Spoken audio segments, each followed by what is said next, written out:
Top quality और consistent performance के लिए सिर्फ सिल्वर पंप नाम याद रखना।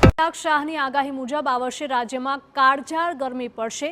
દર વર્ષની જેમ આ વર્ષે પણ તાપમાનનો પારો 45 ડિગ્રી સુધી પહોંચી શકે છે અને આ વર્ષે રાજ્યમાં જોરદાર હીટવેવ અનુભવાશે।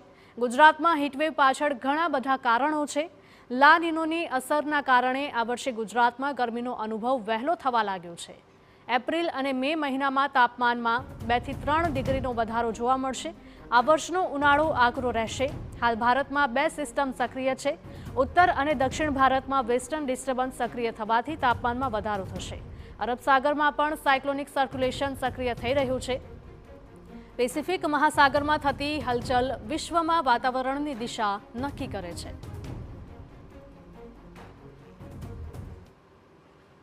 ક્લાઇમેટ પેટર્ન ચેન્જ થવાના કારણે ગુજરાતમાં આ વખતે આ વર્ષે આવનારા 3 મહિના હજુ પણ ગરમીનો આપણને અસર જોવા મળશે અને આ ગરમીમાં વધારો પણ જોવા મળશે। પણ હા, એક વાત જરૂર કહું કે હજુ 15 અને 16 તારીખે આપણે થોડો ગરમીનો મતલબ પારો ઊંચો જોવા મળશે। ત્યારબાદ પવનની ગતિ 9 થી 10 કિલોમીટરના દોરમાં આવશે ત્યારે આપણે ગુજરાતની અંદર અંશતઃ આખા ગુજરાતની વાત કરું તો 2 થી 3 ડિગ્રી ટેમ્પરેચર આપણને ઓછું જોવા મળશે। પણ એનો મતલબ એ નથી કે ગરમી ઓછી થઈ જશે, ગરમી રહેશે, પણ ગરમીનું જે અત્યારે ટેમ્પરેચર જે અમુક સિટીમાં આજના દિવસ સુધીમાં આપણે જોયું છે કે 39-40 ડિગ્રીનો પારો આપણે બધી જગ્યાએ જોયો છે, એની અંદર આપણે લગભગ 2 કે 3 ડિગ્રીનો ઘટાડો જોવા મળશે। અત્યારે હાલમાં આખું ગુજરાત 3 સિસ્ટમની વચ્ચે સક્રિય છે, એટલે અત્યારે એક આરબ સમુદ્રમાંથી પણ એક નાની સિસ્ટમ સક્રિય થઈ રહી છે, ઉપરની સિસ્ટમ છે, નીચે પણ સક્રિય સિસ્ટમ છે। હવે આ ત્રણેય સિસ્ટમ થવાની પાછળ છે પ્રશાંત મહાસાગર, જેને આપણે પેસિફિક સમુદ્ર કહીએ છીએ।